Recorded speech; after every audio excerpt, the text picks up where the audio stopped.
What's going on, guys? Welcome back to the channel. I hope you guys are having a great day and Merry Christmas. Today is 10 o'clock on Christmas Day, and I hope you guys are having a fantastic day. Hope you guys have had a lot of good food, a lot of spending time with your family.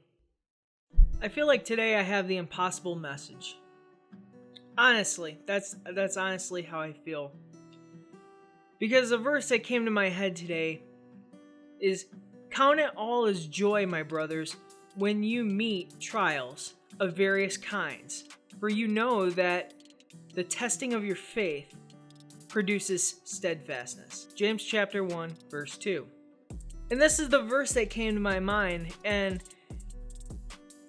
with this season of not good things happening to a lot of people, because there's not a lot of people that can say, "I can count it all as joy," with everything that's going on. And that breaks my heart.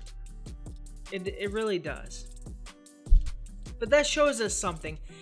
We equate joy as a warm, fuzzy feeling that we get.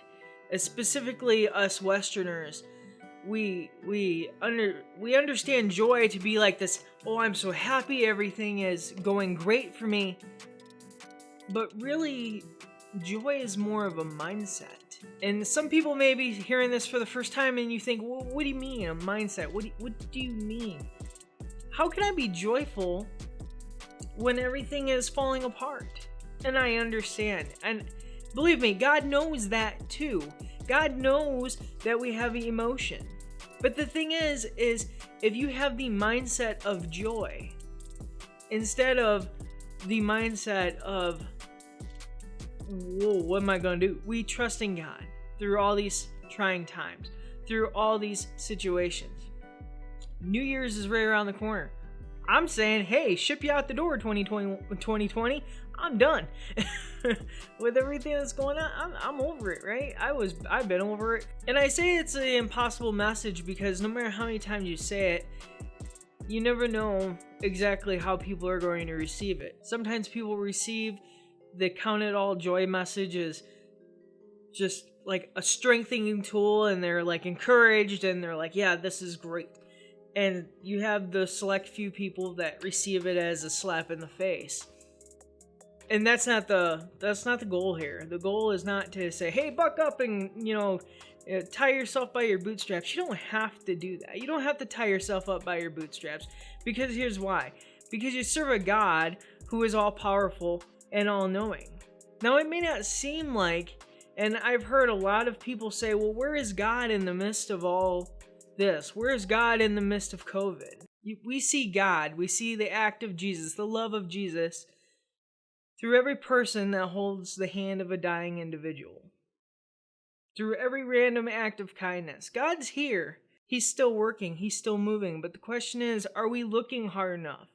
Now, this may be kind of late to have this kind of inspirational little pep talk, but 2020 is on its way out, and 2021 is just getting ready to start. And if there's any track record to everything that's going on, I don't think that the clock's going to strike midnight and everything's going to be instantly snapped back to normal. But when we count things as joy, it's the mindset that we have, not so much the warm, fuzzy feeling that we get.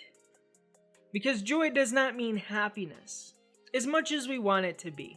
As much as we want to have that warm, fuzzy feeling all the time, we look at it all wrong at times, and we say, "Hey, joy is this wonderful thing that we experience," and it is.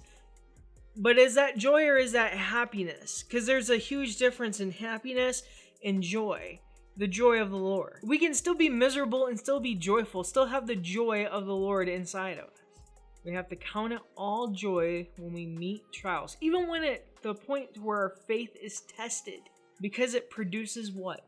Steadfastness. In other words, anchoring down in our faith, not wavering. But I want to encourage you to go out there and be that little bit of light, be that joy for somebody else, because it may not seem like you're making that big of a difference, but every little bit counts.